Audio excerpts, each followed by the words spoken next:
Welcome to the Beacon Podcast. Deborah Jane East and Ari Kopel are voices in the wilderness for positive change and a better future. Thank you for listening. And now, here are your hosts. Good evening, everyone. This is Deborah Jane East, and I am here with Ari Koppel, my co host, and you are listening to the Beacon Podcast. This has been a long, hard week, and I am ready for the weekend. Today has been like a roller coaster ride for me, but we all have those times and everything. And I'm just ready to let go and have some coffee on my porch tomorrow and relax and not do any work. How about you, Ari? How do you I'm feel? always ready for coffee and not doing much work. So I'm right there with you. If I could transport myself there, I would be sitting in that front porch with you too. Oh my gosh, I would love Wouldn't that be that. fun? That would be so much fun because I know we would talk all night. Oh, for sure. And yes, and then I'd have to make a good decadent breakfast with all the things we ain't supposed to eat. That's right. And then we Yeah, would go out there and talk some more. So, I know. And maybe we can visit some antique shops and just shoot the oh, breeze. yes. That I would be mean, fun. this is Mayberry. We got the antique shops. That's right. I'm very happy to do this show because there's a lot of people out there that really commented on our show about adult depression for men and women. And both Ari and I knew that we had to have a whole show when we talked about children and depression. Hmm. So that's what we're going to be talking about tonight. And let me tell you one of the reasons why I wanted to do this. A young child committed suicide in Stokes County. She was a 14-year-old female. Her name was Callie. I'm not going to say her last name because Hmm. I don't know this for sure, but her last name was probably one of the reasons she was bullied and she was depressed. Her dad, Jimmy, said she was a bright, artistic, a kind girl who never got into trouble. She had friends. But when she started middle school over a year ago, he knew that she was starting to get teased, but he never imagined it would get to the point where she wanted to commit suicide. And the sad thing about it was the year before she had wrote the principal a letter talking to him about being bullied and how schools need to do more about children and bring attention to bullying and to offer them solutions. But sadly for Callie, it came too late. And let me tell you, she was a beautiful girl. Hmm. She was sweet. What a waste, a precious life. Yeah. And I can't even imagine what a child would do at 14 to commit suicide. It's overwhelming.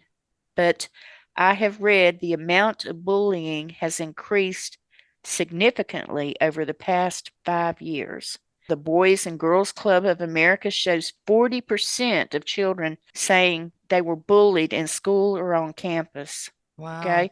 That's Now, huge. now, when I was growing up back in the way, way, way, way old ages, we had bullies. So Oh, I'm going yeah. to share a little bit about my bully. And then if you want to, Ari, you can, if you have a story to tell, you can tell it Sure. too. Okay. Okay. When I was going to school, my family and I, we had a reputation as the quiet bunch. We were, I know y'all can't believe this, but we were bashful. We didn't talk. We just sat in the corner. We always lived in places that were out in the boondocks. We had no people living around us. My father was very private and he didn't like to be around people. So, therefore, we weren't around people. We didn't wear the newest clothes. We always wore hand me downs. We never had much. We were just terrified of being in the spotlight, so we were quiet. The first time I became aware of a bully was, and I'm going to say her name. Lord knows if she's still on this planet, but her name was Ann Horton.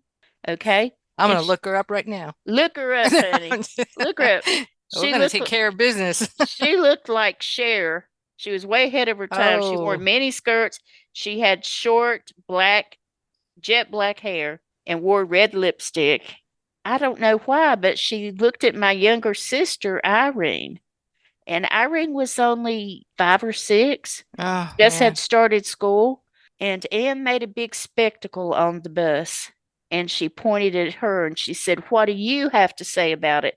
But she added a few more naughty words in there. And she grabbed at my sister. So up I Oh, jumped and I said, "You leave my sister alone." Well, she grabbed me by the arm, so I grabbed her by the hair. And for 30 seconds, we were at it, just hacking at each other like crazy people. And the bus driver said, "Y'all sit down." And so we did. And we at got least you rode. were obedient. Yes. Oh, Yep, I Lord. thought I better listen to him. Yeah. Believe me, my blood pressure was rushing to my face. I'm sure I looked red as a tomato. So Anne was mad and fuming. So she went and sat down and just turned around and gave us mean looks. But I was terrified because I had to go to the office the next day. But my mom had wrote me a letter and said, "Give this to your principal." So she wrote, she said, "Deborah does not get in fights and stuff, but her sister was being picked on." So anyhow, that worked out good. We didn't really get in trouble. Good. So, um, Had it been now though, oh my gosh, I'd be yeah, in prison. nowadays you would be yeah, you would be in juvenile or something. Yeah, I'd be in prison. Yeah, yeah. But I saw other children growing up. I know my son, he went to a school. There were some other students that, for instance, there was one little boy that was autistic, and then there was one little girl that was cute as a button. She was a little bit chubby, but she looked adorable. I mean, a lot of kids, when they're toddlers and up, in kindergarten and stuff, they have the little rosy cheeks and the little tubby looking face, but they grow up and they get over it. There's nothing wrong with them. Right. Well, my son, who was 8 years old at the time, he was going to a school, alternative school, and he said the kids started picking on the little girl Mm, and they called her names like fatty and all this other kind of stuff, and they made her cry. So my son asked the bus driver, he said, "Is it okay if I go sit by her?" He said, "I won't let anybody be mean to her again." And so he did. He went back there and sat and protected that little girl. oh, wow. And then the teacher wrote me. This was 5 or 6 months on down the road when I went for the teachers' conference. She Hmm. said, "I want you to know that your son, whenever we get a new child that comes in here, it doesn't matter who they are." He said, "We had a little boy. He was very tiny. He was so small he couldn't even climb up in his chair at his desk." He said, "The first thing when he came in, your son took him and said, 'This is where you hang up your coat.' And when he took him over to his desk, Stephen lifted him up and put him in the chair, and he said, 'I'll help Wow. you get in your chair every day.'" God bless And them. Wow. that touched me so much. Hmm. And these are things that I didn't tell him to do, but we raised him in that kind of environment to be kind to others Sure. and to not be a bully. And so seeing all these things really has told me that a lot of times it's the attitude the child is raised up in Hmm. concerning the bully. But Yep. how sad for the little girl and on Stephen's bus, and how sad for Callie Hmm. who took her life. Yep. So those are the things that I remember about bullying growing up, and depression also, because my father was very strict and overbearing. Hmm. I suffered from depression my whole life till I was 26 years old over my upbringing. And Wow. my father was too strict, he was abusive. And as a child, Ari, we look at ourselves, I thought, well, what's wrong with me that my daddy would be mean to me? Hmm. I would make all A's and one B, and he would say, "You bring that B up next time." But he was a big, tall giant. To me, he looked like Godzilla. Intimidating. Intimidating. Yeah. Yeah. Yeah. And he scared me, and I'd say, "Okay." you know, but you know what this did? It made me feel insignificant. Sure. It Hmm. made me feel no one loved me. It made me feel like I was not enough. And when I was doing this research, one of the things that I read was things that happen to us in our childhood affect the neurons in our brain. And even as we get in our teens and our 20s, 30s, 40s, and older, that part of our brain still remembers that abuse and it affects us. Mm-hmm. And that's why we see so many serial killers go back to their childhood and say, I was abused by this parent, or abused by somebody at school, or a brother, or a relative, or I was molested. These things affect children their whole life. Absolutely. So that's what I went through. So do you have something that you would like to share? Maybe Yeah. you didn't have an Ann Horton. Oh, I had many Ann Hortons. No. Oh, please. Yeah, I did. I did. Yeah, and it kind of, it shapes who you are later on, how you confront, aggression and bullies later on. Because you know what? Just because you experience them in life, sometimes they grow up and they become bullies also. They're just continuation of when they were younger, or they're just different, formats of being a bully, right? So, but it's helped me figure out how to maneuver the bully. So my Ann Horton scenario is let's see. My first one was Andrew Kirshner Oh no. in PS 11 New York. Yeah, he was terrible. He was a little fat guy. He used to sit next to me, but man, he was he was like tough looking. He was like really dense, stocky. He would pick fights with everyone in school, and it just so happens that the teacher sits him next to me, and Oh no. yeah, yeah, yeah, and he was like always threatening me. When we finish the class, I'm going to beat you up in the parking lot or in the courtyard or wherever. He was always going to beat me up. And one day I said to him, "Do you know who I am?" And he looks at me with this like puzzled face, and he goes, "No." And I go, "I am an angel. I Ah, was sent here by Isaiah. Do you know Isaiah from the Bible?" He goes, "Yes." And I go, I'm gonna cry. Keep "I on. am an angel. I work directly with Isaiah and Michael. Now, do you really want to beat me up?" And he looks at me and he goes, "No," Oh with a my question mark at the gosh. end. No. Well, from then on, every time he would come up with talking to, about trying to beat up somebody in the classroom or in school, I would say, "Andrew, do you remember who I am?" He goes, "Yes." And he looks down. "Yes." I Oh go, my "You can't, you gosh. can't beat up people. Otherwise, you will get in trouble. I will personally see that you get in trouble with Michael." Oh gosh. I swear to you, this worked like a charm. He never bothered me again. He became a friend. And how old were you? I was in first grade. Oh my gosh. hmm Yeah, I've had to learn how to do that. And I have a similar story with my brother, who he might have been probably 5, but he was still in a stroller. I was 7, and my mom, all three of us, we were waiting outside a building, waiting for my aunt to come home from work.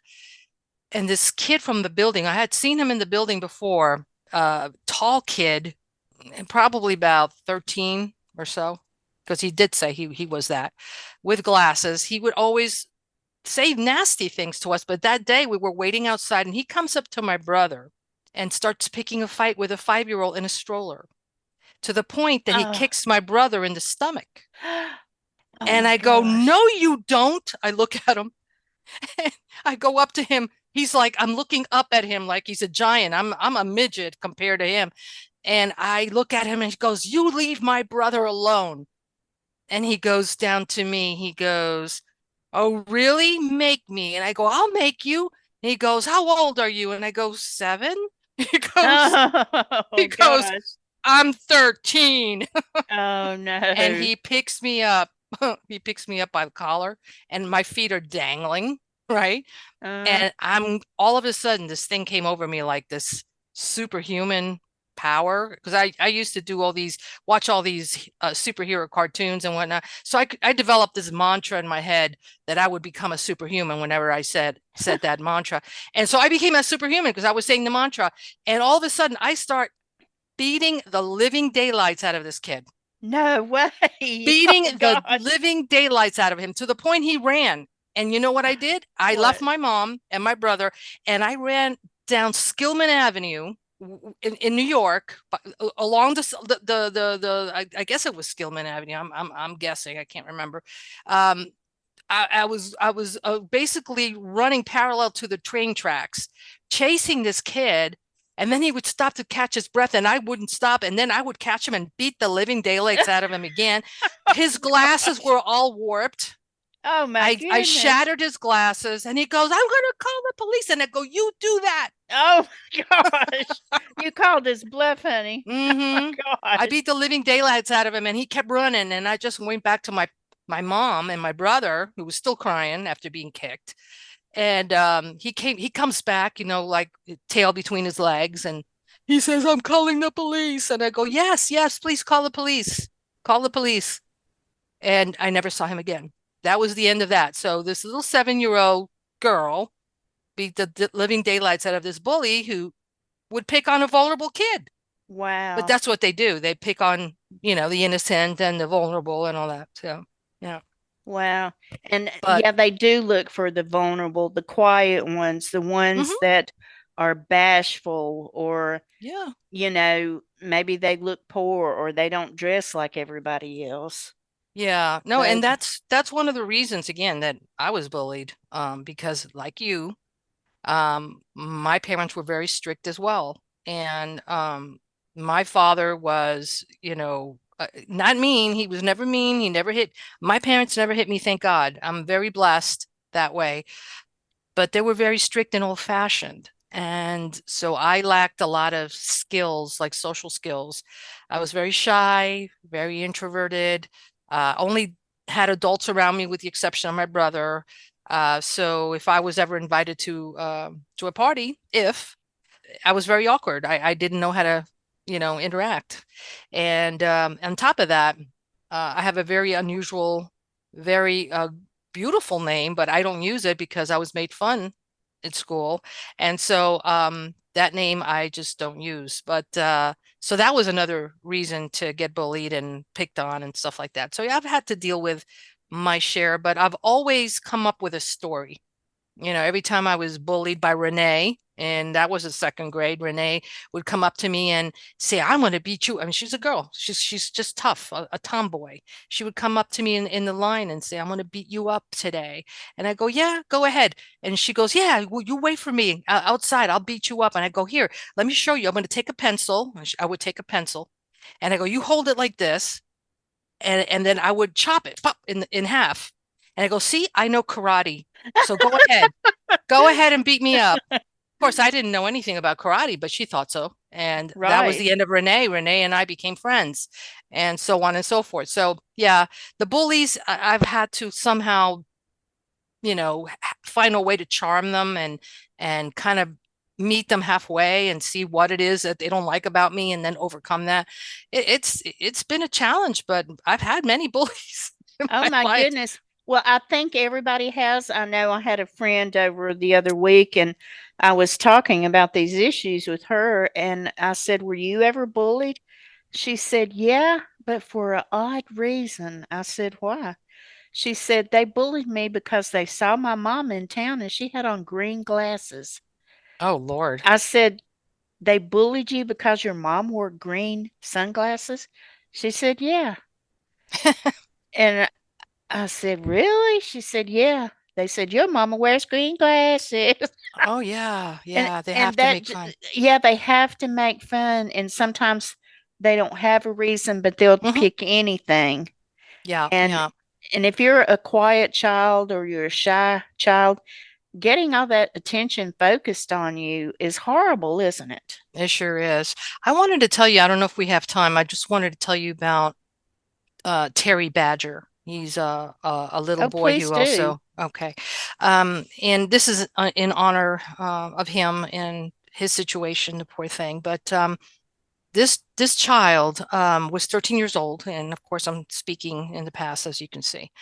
Um, he was extremely friendly, extroverted, loved baseball, was excellent at baseball. He um, was aiming to join eventually the major leagues. He was pitching like 70-mile-an-hour type of pitches. So, I mean, the kid was awesome.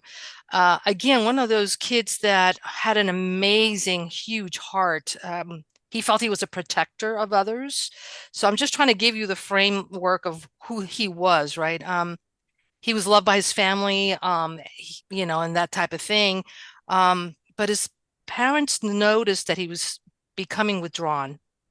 And these are some of the things that I'm going to tell you about this story. I want you all to pay attention to because these are some of the signs. Okay. He started becoming withdrawn, started showing signs of depression and anxiety as well. He had problems sleeping. He had an aversion of going to school. He did not enjoy extracurricular activities anymore, of which he was passionate about. He started not doing them anymore. His parents tried to get him professional help, but there was such a huge waiting list for this mental health services in their area that they just couldn't. He never got that kind of help either. Uh, but one of the signs, again, the parents would ask him, "Is everything okay in school?" And he wouldn't tell. There was one time that his father cut his hair. When he came back from school, the kid, Terry, asked, "Dad, can you cut my hair again?" Why? Well, the kids don't like it and they make fun of it. So the father cut his hair again. So throughout the course of this process, it did come out that he was being bullied at school because he just didn't want to go to school anymore. And he was oversleeping, again, not eating, not participating, withdrawing from the family and everything. So what was happening was that in school, he was being called a loser. Oh He no. was being called fat. Um, they would make fun of his haircut. They would make fun of his clothing. They would make fun of his new sneakers. There was one kid who even went to the point of telling him that he would be the world would be better off if he just shot himself and died. Oh no. Hmm. So that, even the father, Terry Badger the second, met with the school employees, like the teachers and things like that, and the teachers basically told them that there was nothing that they could do, that these were just kids and that they were just teachers and they couldn't really intervene. So consequently, on March 6th of 2023, last year, um, his mother, Terry's mother, went to a quick trip to like a gas station, one of these little convenience stores. And when she got back, Terry had committed the most horrible thing. So Oh he no. even went to the point of recording himself. So he recorded himself, video recorded himself on his cell phone, mentioning all the bullies at school and the reason why he was ending his life. I don't know how he ended his life. There's nothing anywhere that can be found, but this family is totally distraught. And this was a promising young man with amazing talent, but these bullies, it's just horrible. And you Oh never know how a gosh. person's going to react because not everybody obviously reacts to a bully like I did, but this child was very sensitive and he actually believed all the things that you know and Yeah. to the point that there was a state representative by the name of Vernon G. Smith, in Indiana. So basically, because of Terry's suicide, this representative created a bill or some kind of anti-bullying bill that was Mm-hmm. passed to help children who are experiencing something like that be able to be removed from that school and get into another school if Oh, necessary. that is a great idea. Hmm. Hmm. That's a great idea. One of my children, one of my sons, went through a deep depression when his father left, when we went through a divorce. And his father, who was a fantastic father up until this time, just all of a sudden he just couldn't be around his kids because it reminded him of what he had lost and he was ashamed. Wow. So he rarely showed up anymore for my son's activities, and it devastated my Mm-hmm. son.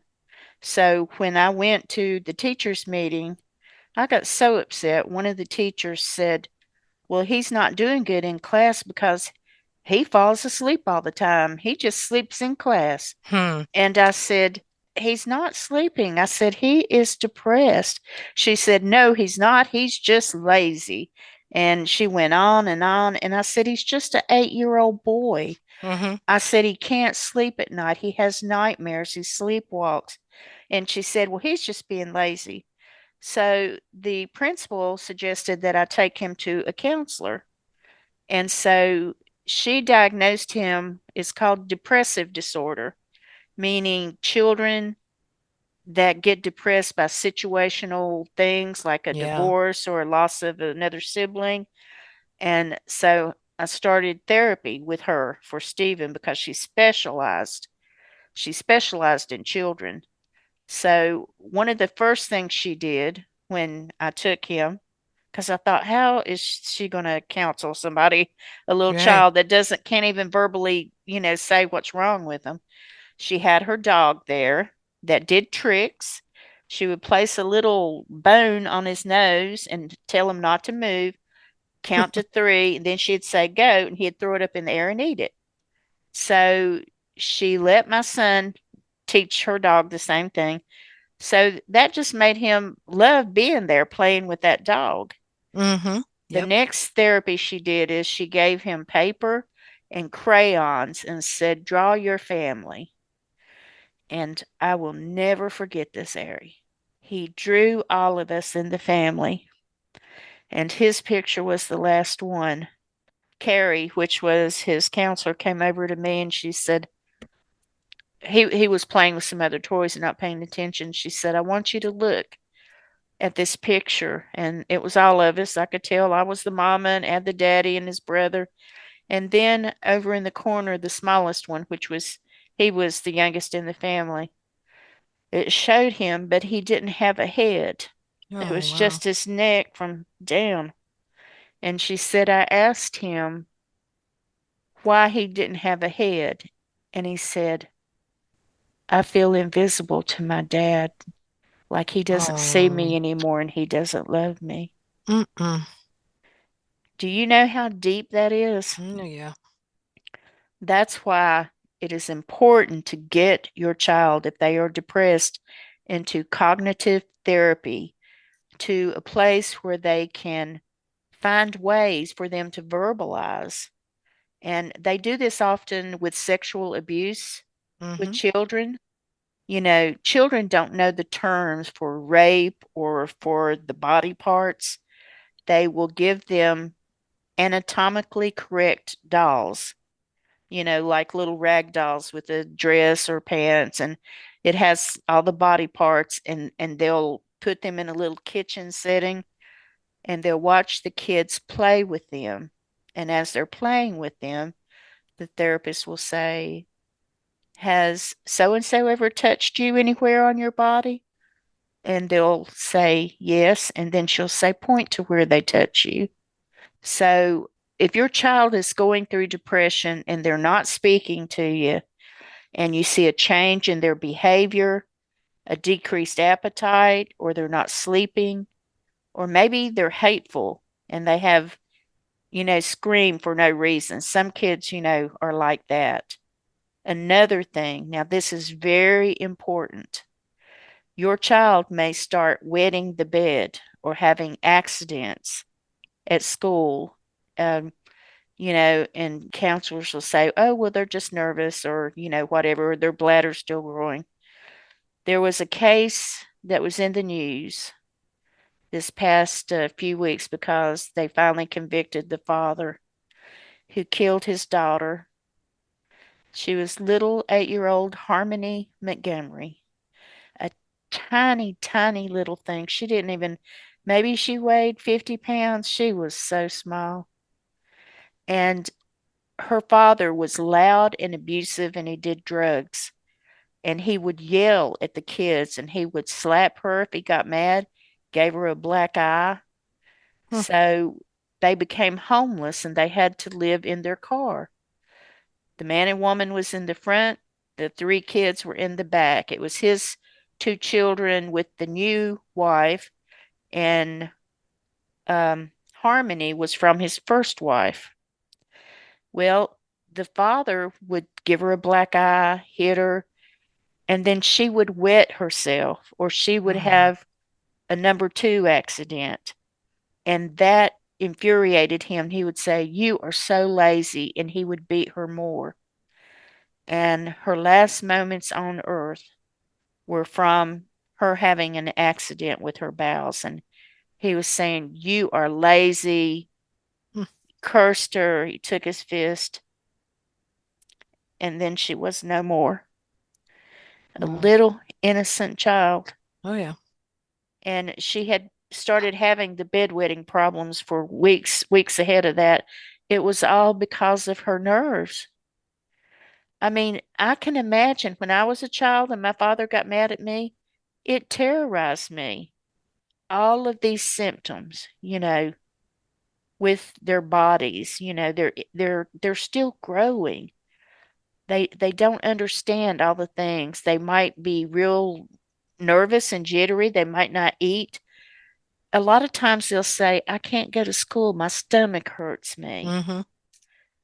Don't we as adults, if you get upset and stuff, doesn't it sometimes it makes my stomach go all to Oh pieces. yeah, sure. Right. And so parents will say, "Oh, you just don't want to go to school."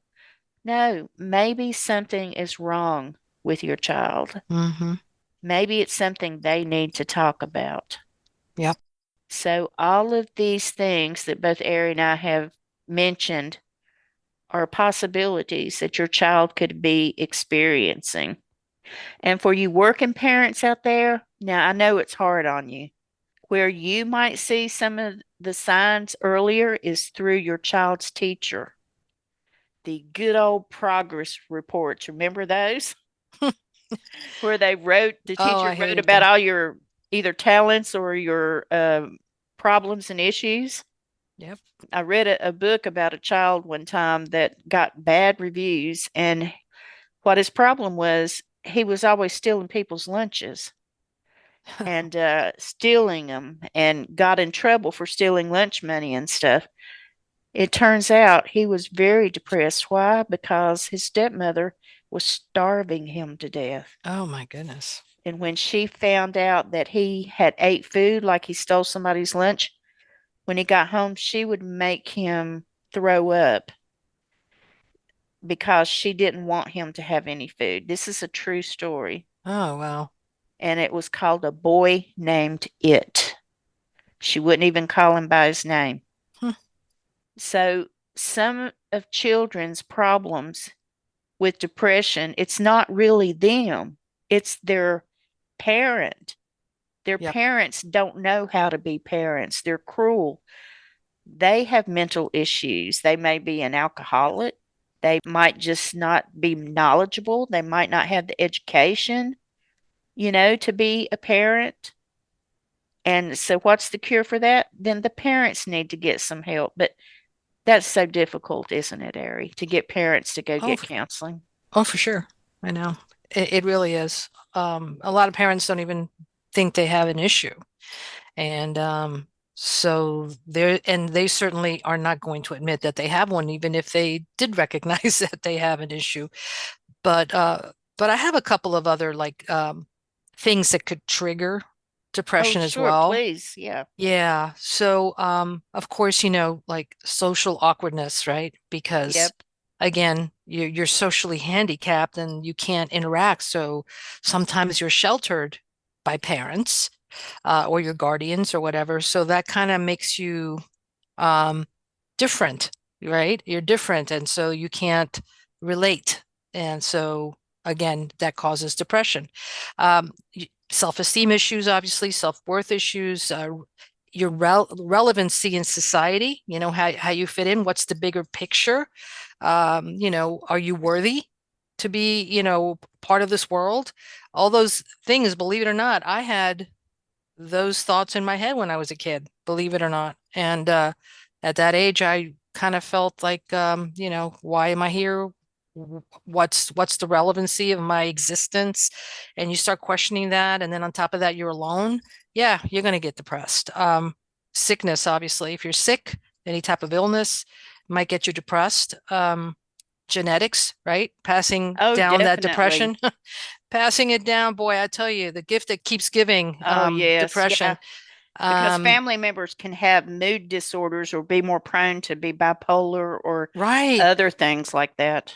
Correct, correct. And and again, you might have somebody who's very sensitive emotionally. And, this, a particular child, like, for example, Terry, very sensitive child. And so any little thing that's being said to him that hurts his feelings, me, on the other hand, it might have maybe fallen off me, just like oil, right? But not him. So he took it and he internalized it until it became a volcano. He just wanted out. Um, so environmental, of course, like any type of nutritional, dietary deficiencies, chemical imbalances can cause depression in a child. Substances, alcohol or drug addiction. Children, could be in the teens. They may start younger. They may have access to a parent's stash of whatever, and they're taking it. Of course, like you just mentioned, trauma, abuse, that type of Hmm. thing could cause that. Fear of not being safe, right? You just mentioned that as well. If you don't feel safe and you're living in that environment over and over and over again, there's no hope, right? There's no way of escaping that. So that circumstantial condition of living in that type of environment is going to cause that type of depression. Overwhelming sadness and hopelessness, again, caused by this, will cause a depression to the point that it'll even push you to that suicidal point, right? Hmm. Um, and of course, getting bullied would cause a depression as well. Um, Not living to other people's expectations. You're never good enough, right? Like you Oh, mentioned with your yes. father, you're never ever good enough. Again, could trigger a depression in a person. Not feeling loved or accepted, which is validated by rejection. I don't know how many times maybe, you've experienced like I have, where you were in a team at school in physical education, and they'd pick everybody but you, and then you'd be the last one. I mean, at least that happened to me several times because I Oh, wasn't athletic, yes. right? So Hmm. how did that make you feel? And if that happens over and over and over again, the rejection validates the fact that your self-worth is down to zero. Um, Confusion about self-image, right? If you feel Oh, like you're not yes. attractive, your boobs are too big, they're too small, you're not tall enough as a guy. I mean, all these things, self-image is a major thing, especially in puberty. And if you're not feeling attractive, and then that's validated by, hey, you can't get a date, the opposite sex is not attracted to you, then again, you might end up in some kind of depressive situation. Um, and so again, you can't seem to please anyone, right? That again just validates the fact that you're worthless and nothing you can do is good enough. So these are some of the things that I came up with based on personal experience. It's And like, they're all very valid. I mean, and sometimes it doesn't have to be a big thing, it could be a right. small thing. Since I'm in a confession mood today, I know one of the things growing up, because I was what they called backward and shy and everything, I didn't like to stand out and get attention drawn to me. Well, for some reason, my father went out and our car had broke down. So he made a deal to get this other car. Well, let me tell you what it was. It was a purple Rambler with big fins that went out like half a mile behind Oh the car. wow, talk about That attention getter. like Oof. now if we had that car, we'd be a millionaire. It's awesome looking now, but back then I didn't want to drive a big purple thing with fins. And sure enough, when I went to town, all the kids were pointing, look, she's riding in a purple Rambler. And what's this? And it's going to fly away. Oh my God. The next day at school, they were horrible to me. She's Oh the no. Rambler girl. So after that, I just wanted to like slink down in the back seat, like, oh, don't look at me, y'all. And my mom said, why are you laying down in the back? I said, I'm just tired. We don't always tell our parents what's wrong with us. Exactly. Yeah. Uh, it's it's partly because we don't understand the whole scope of our emotions. We got hormones raging through our body. Hmm. Um, and I was raised too. You don't speak back to your parents. You basically listen and, you don't complain about a whole lot of stuff. I mean, with my father being so domineering and everything, you just learn to be quiet. And that's the deal with a lot of children these days. They don't know how to get their voice. Do you know one of the things that parents with children rarely do these days in the evening when they all get home? Talk. They probably don't talk, but I'm They don't listening. talk. They don't sit at the family dinner Ah, good table. point. Yeah, good point. They don't sit around and share each other's day And if they do, they're everybody's busy looking in their own iPhone or on their smartphone. phones. They don't make eye contact. Yeah, They don't feel relevant. The kids may eat at this time, the parent eats at that time. They don't have that family dynamic of that's right. eating a meal together. Now, that's one thing I remember growing up. When we went to my grandmother's, we all ate at the same time. We heard about what everybody's day was. We heard what our parents did. Our parents asked us about what we did. If we were, playing in the wagon and we went down and did a big flip, we talked Right. about our wreck with the wagon. We all shared, and it helped us to learn how to talk with adults and how to feel a part of the conversation and a part of the family. Yeah, That's one thing that can help parents with their children is to have a family meal together. So I think that's totally agree. a good starting point. And a lot of parents, they won't let them hold their phones. They say, turn off your phone, at Hmm. least for 30 minutes while we eat. Now, I think that's a great idea, It don't you? is. Absolutely. Yep, I Yep. totally do. So, have you seen children that bully their parents out in public and their parents, they'll hit their parent, slap their parent, and then the parent won't do anything? I personally haven't seen it, witnessed it, but I'm pretty sure it does happen. And yeah, that's horrible. And what that does is other little kids are going, "Whoo, Yep. maybe I can do that." I have Mm. seen children slap their mother square in the face, and I know that had to hurt. And then they're not chastised for it or dealt with.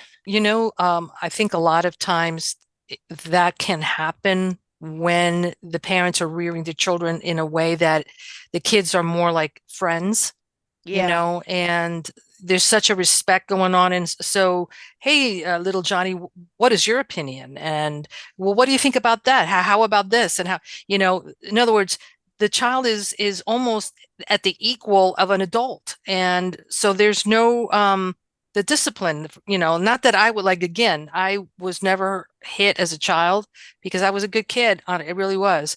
My brother was though. So that discipline that comes from, I guess, my generation, maybe yours as well, is not there anymore, I think, because a lot of parents have been scared at, having child protective services called on them. Hey, you're abusing the child. No, I'm talking about just smacking them and maybe putting them in timeout. I right. don't think that's happening anymore. So, yeah, so now it's okay for the child to hit a parent, I think, and get away with it. Some parents will let their child go out and stay out till 12 Hmm. o'clock at night, not know where they're at, and then expect them to get up at 6 o'clock to go to school, or they Yeah, let them talk on their phone all night. yeah, Um, Predators, that's when they come out, is after exactly. dark. And talking at 2 and 3 o'clock in the morning is nothing but a safety hazard for your child because predators know that. A lot of them work during the day, they stay up half the night, and they lurk in these chat rooms and WhatsApp and Snapchat, and they are looking for your child. Parents have to learn discipline is not to be mean. It's to protect children Absolutely. and to keep them safe. So Yep. I think sometimes children indirectly, they're so influenced by their parents' behavior that this disrupts their childhood. They're too worried. Maybe the parents talk about explicit stuff, or they watch things on Hmm. TV, or they drink too much, or they do other things. All of this can relate to a child as, I'm not important. They Exactly. they don't care about me. Now, this is something that really shocked me. Do you know what the leading cause of death for children ages 5 to 14 is? Suicide. Oh, I was going to say that, but I said maybe it's something else. So yeah, that has got to be it. 5 years old. Horrible. I don't even know. Yeah. But I have saw it where children have Hmm. done that. And the reason why they don't put it most times in the public eye is because they're afraid other kids will copycat it. Hmm. That's why they don't put the exact cause of death. Sometimes they do innuendo. Oh my gosh, that's just the saddest thing in the world. That's horrible. I mean, horrible. Right. Do you know some of the kind of signs that a parent could catch, Oh, from a child when, they're possibly suicidal? well, it's weird, but sometimes when they're really getting close to committing suicide, they'll start talking about it. They'll Hmm. talk about death or dying.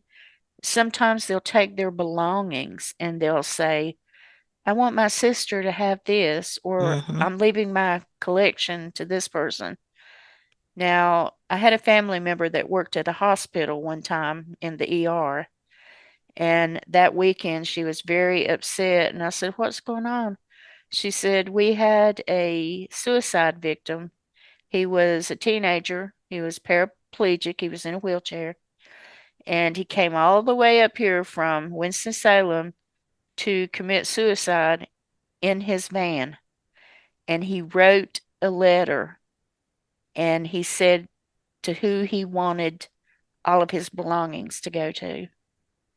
Well, And, I leave this to my mm-mm. brother, I leave this. And then he said, it's nobody's fault, but I've been depressed for a long time. And I kept on thinking about that. He planned out his suicide. Hmm. So those are things, that they might talk about being hopeless. I have no hope, or Right. they will isolate themselves. I Yeah. noticed that the Sandy Hook killer, and Hmm. I know that he was autistic, but he also isolated himself Hmm. in a room and had no outside friends. And he had a big interest in weapons, especially for males. Once again, think of the Columbine, had an interest in weapons and had hoarded weapons from family members and stuff. Yeah, but I think those guys were bullied. I have a They feeling. were bullied. They Hmm. were bullied, and there was nothing in the school that anybody did to try to help them. And so, in their minds, they were like, take this. Yeah. And that's how they sometimes look at it. They say, what is it? Sticks and stones may break my bones, but words, what is it? Words can Will never never harm hurt me, me. can never hurt me or something But like that. no, that's not true. Words can wound you for a lifetime. Oh, sure. I Yep. know my father, he never hit me either, but his words would wound me. Right. And you Right. relive it in your mind over and over. A lot Oh, of these yeah. kids, that's what they do. And it's a wound that doesn't heal. Like a physical wound might heal.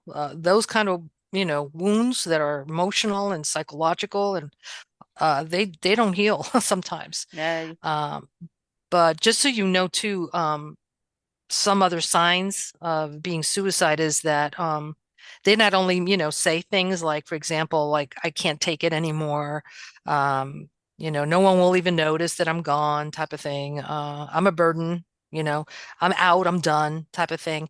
But Mm-hmm. you're gonna notice too that sometimes they'll start doing activities that could cause harm. In other words, they're risk-taking behaviors. For example, maybe they'll start jogging down a different path or go down a dangerous block or not put on a seatbelt or just take unnecessary risk because they really have nothing to lose. And they'll They be don't cutters too. You they just they'll made me. cut themselves. Yep. Yeah. Yeah, they'll cut themselves. They might go on a hunger strike and you don't know it's a strike. It's just, no, I'm not hungry. I'm not hungry. They'll try to starve themselves. It's almost like a Anorexia. anorexia, right? It's a self-inflicting punishment. And again, some of the reasons, again, is self-loathing could be, one of the reasons, but the other one is like you were saying is paying back somebody for the hurt. If you have a parent that might have been abusive to you, it could have been emotionally, it could have been verbal abuse, could have been any of that. Oh, well, I'm going to show you now. I'm going to make you live through this. I'm going to kill myself and, nothing you can do about it. So you're basically punishing somebody for that. And again, sometimes, again, it's just they have no way out. It's such an emotional turmoil and pain for them that there's no way out. And sometimes they don't even know it's just temporary. So Oh, they just go ahead yes. and end it. Yeah. So it's very sad, but parents really need to be looking out for these signs because when you start seeing, that isolation, that desire of not participating in things that they used to enjoy anymore, anything like that, boy, you know what? It's time to take them to some kind of counseling, like ASAP. Oh, exactly. Because I look at the therapy that my child got that really pulled him out of his depression. Let me tell you, he is a wonderful human being, a great father. I mean, he's an incredible father. So I saw directly how this kind of counseling can help your child. So don't just say, "Oh, well, it's not going to help my kid." These counselors are trained. They know how to speak your child's language, even if your child can't speak. They Exactly. understand by watching them play, helping them express themselves. And it's such a relief. I mean, I've seen children, it's like night and day for some of these kids to have somebody they can talk to and not feel judged. Mm-hmm. That is a big thing. Yep. Yep. So, have you ever known any children that started therapy, or maybe they joined a group, or they did outside activities that made a big difference in their life? I'm trying to think back. I mean, I don't recall off the top of my head anyone that I personally have run into or know. Um, do you? This is what it made me think of that. Hmm. I've met someone recently, and they have a child, a teenager, that's going through a really, really hard time with some physical problems, and which is not the child's fault, but they're a teenager, and she has found out she has aptitude for art. Oh, wow. She has started making paper mache masks that are incredible looking. In fact, I'm going to get her to make one for me. They're so good. She found an outlet not to Yeah. end her depression, but to Hmm. boost her self esteem Exactly. Yeah. and to make her feel good about herself. Now, maybe it might be baseball, softball. For my younger grandchildren, I have granddaughters, they love interpretive dance. They do something called dancing daughters, and they do a little bit of ballet, a little bit of sign language, posturing. They have beautiful outfits. They learn, like, they have some that are in wheelchairs that do the dancing. I Hmm. mean, it's a big collection of all different kinds of little humans, tall, short, disabled, black, white, just a big collective mix. And Wow. they have the most beautiful time on stage. And let me tell you, my granddaughter, when she gets up there and stomps in her I little love it. cowboy boots, she Oh, stomps and she twists and she looks around and she claps and she helps the little ones, to do how their part. cute. It's Yeah. adorable. And this has meant so much. They were very, very quiet, but this has really boosted their self esteem. So maybe your child needs an extracurricular activity. Now, it doesn't have to cost money. I have one friend, her child loved to be outdoors. So they started going to the park, they started hiking, they started spending time together and exercise, even things like walking or Hmm. bicycling, it releases endorphins. Exactly. Yeah. And what do endorphins do? I know you know. They make you feel good. They make you feel good. Exactly right. And it's good time for the parent and the child. Hmm. But just, be sure if it's a outside activity where you're not going to be there, check out the people who are in charge of it Oh, yeah. because, some things, now I'm not talking bad about the Boy Scouts, but some of the Boy Scout activities turned out not to be so good. Exactly. Yeah. You have to remember there's always pedophiles everywhere that you don't know about. So check out where your child is going to be at. Ones that take athletics, that do dancing or gymnastics, just check out who's going to be around your child. You don't want to heap another problem on top of an already depressed child. You've got to be very protective of them. I'd like to also add, that parents, if they can afford it, and again, it could be an activity that might be offered for free somewhere, but I would personally, and I did with my children, I enrolled them in martial arts.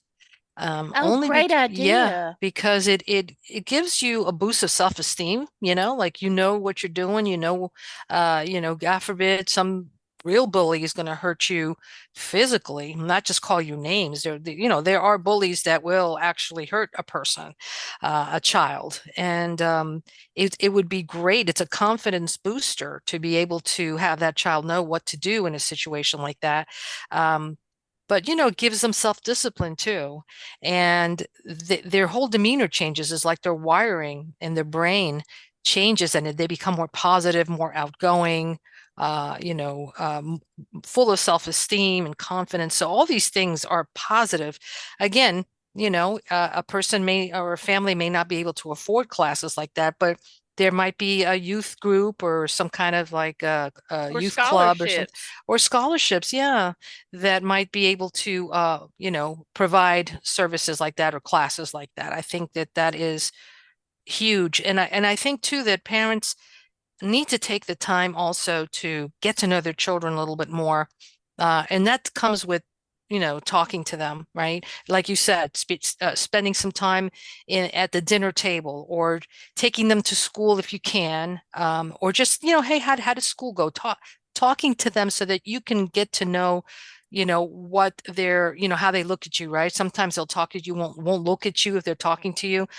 So what are they hiding? And so it's your job to maybe ask more questions, probing questions, and get that whatever it is that they're trying to hide maybe out. But it's really important to also believe them, right? I tell Yes. you, my daughter, when I moved from Miami to Tennessee, she did not do well here. She was in middle school, had just been accepted to a very, very well-known magnet school for music. And when we moved here, she went into this big depression. I mean, huge. She just did not relate to the new kids, couldn't relate to anything, and kept seeing her like decline, right? Her Mm-hmm. demeanor, it was terrible. She was isolated, and she would just cry, right? T Typical symptoms for depression. So on Thanksgiving, we went back to Florida and to Miami, and I basically had packed everything. She didn't know, and I said, "You're gonna stay with your grandma now, and you're gonna." I talked to your principal from the old school, and they're taking you back. And she just couldn't believe it. She was in tears of joy. Um, she had to go through that process. But the reason I'm telling you this is because it's really important to listen to your child and to be willing to do whatever it takes to get them out of that depression. And in my case, she was my youngest, and I was very attached to her. Um, it to me that parting of having to let her go back to Miami and me being in Tennessee, it was almost as if I had lost her, as if she had died. Oh, I how went through a hard for mourning. you. Yeah, I went through a mourning process and the whole thing. It was horrible, but I know that she was okay. And eventually, on her own, she realized that, you know what, this is really not what I want, and it's not what I thought. And she eventually came back to live with me. So, but I got her out of that depression, which was so, so scary. So again, listen to your child. Do believe them when they're telling you that they're not happy. Find out what it is that's causing it and be willing to help them. Oh gosh, that is such a great story. I wish more parents would be able to do things like that. I mean, being a parent doesn't mean you have to control them every day they live until they get 18. It also means listening to what they have to say.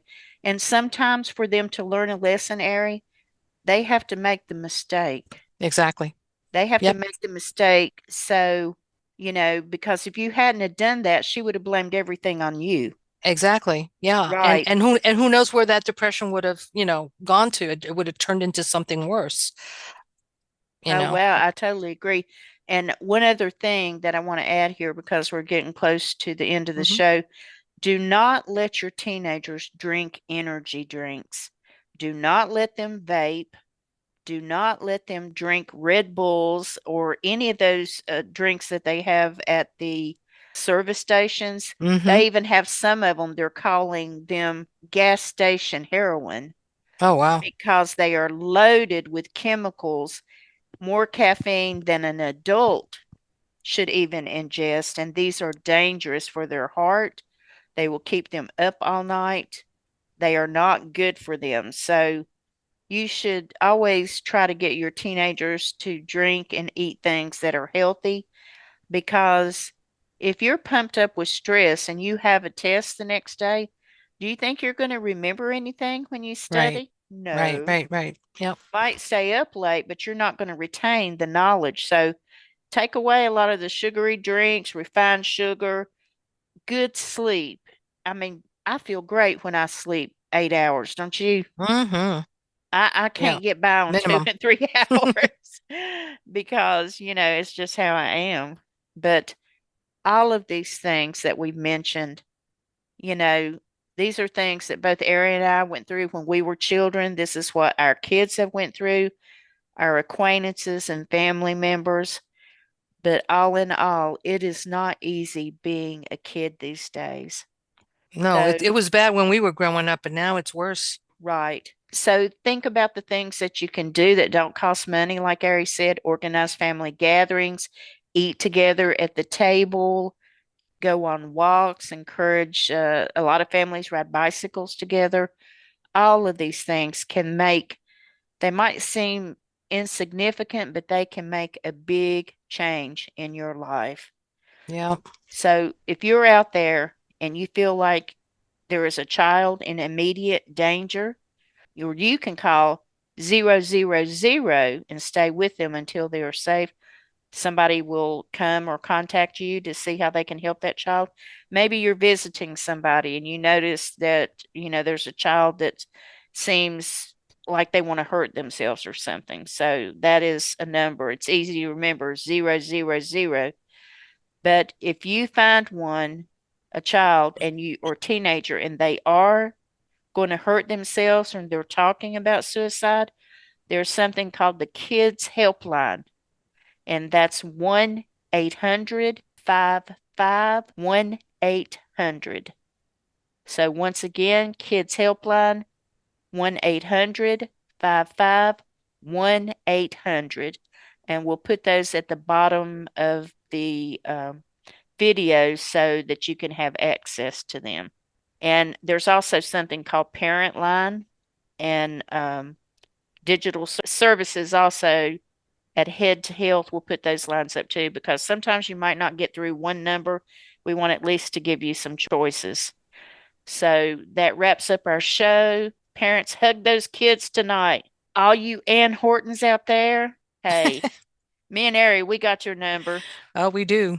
Oh, Lord, I can't believe I remembered Ann Horton. But thanks everyone for tuning in. Thank you, Ari. You have Thank made you. this show something that I will long remember. And Absolutely. Thank you so much. thank you, Ari. We'll see y'all again in 2 weeks. Please like our show. And now you can follow us on TikTok. Take care, Ooh. everybody. Bye-bye. You have been listening to Deborah Jane East and Ari Kopel on the Beacon Podcast. Be sure to like and subscribe to Rumble, BitChute, and YouTube to catch our next episode.